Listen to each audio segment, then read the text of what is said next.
We're joined now by RSL General Manager Craig Waibel. And Craig, if I ask you some wide open question like, your thoughts on the just concluded season, there's several chapters. You can probably give us a pretty long answer, but your thoughts on the just concluded season? Yeah, I could probably talk for a while. A little bit of everything, every emotion, every bit of desire.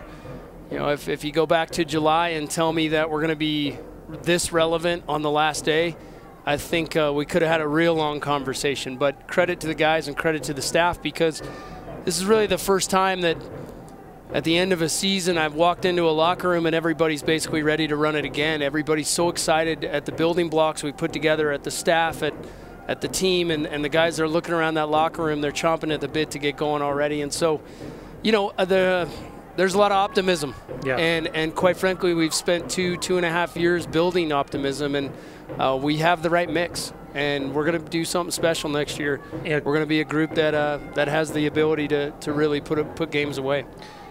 Craig, it's your job. You've got to take the fine-tooth comb and you got to make some really hard decisions. Listen, from Chad Barrett to Tony Beltran with injury concerns in the offseason, to guys like Nick Raimondo and Kyle Beckerman, it doesn't seem as drastic heading into the offseason as maybe we were having a conversation 12 months ago at this time, or in 2 weeks' time.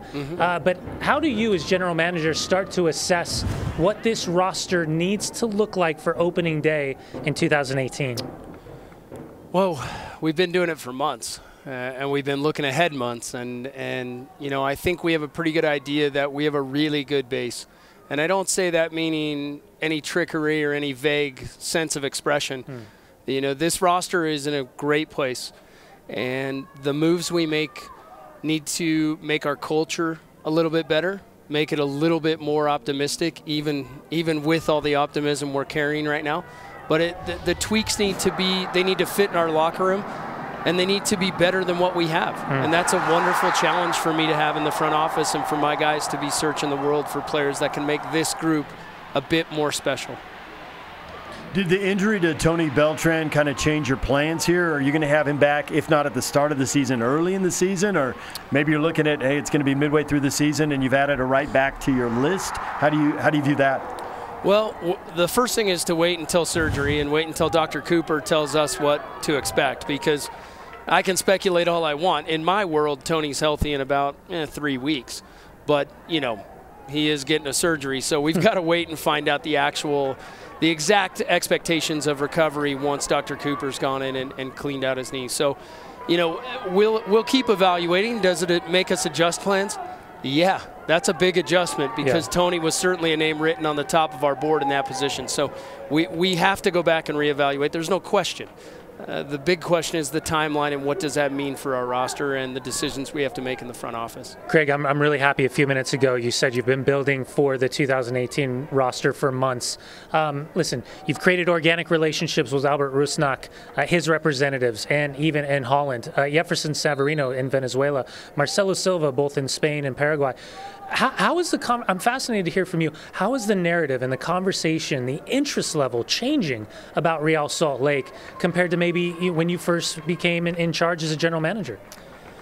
Well, quite a bit, and quite a bit of it has to do with our message. And we've been doing a lot of traveling over the last 24 months. Myself, Dane Murphy, Rob Zarkos, Elliot Fall, Andy Williams. You go down the list, Dan Agner, and we've all been scavenging the world and really getting the word out there that we are who we say we are, we're exactly what we say we are, and we're building something that we're not going to flinch on. In our positions, you have to build a model, and you've got to throw your punch, because you've got to be willing to take the knocks when they come, but you have to believe in what you're doing. And so, to that extent, we've met with a lot of agents around the world in the last 24 months, and they're starting to reach out to us with the correct players, the guys that actually fit our culture. They fit exactly what we're doing. We're doing a lot less filtering with the guys. And to be perfectly honest, players like Albert, like Marcelo, like Savarino, these are guys that are opening new markets for us as well, because there's a lot of players they've played with in the past that now want to come. Well, Craig, we appreciate a few minutes, and we'll be talking to you, I'm sure, as the offseason progresses, because it's the offseason for everybody else, and it's prime time for general managers. You got it. Mine just started.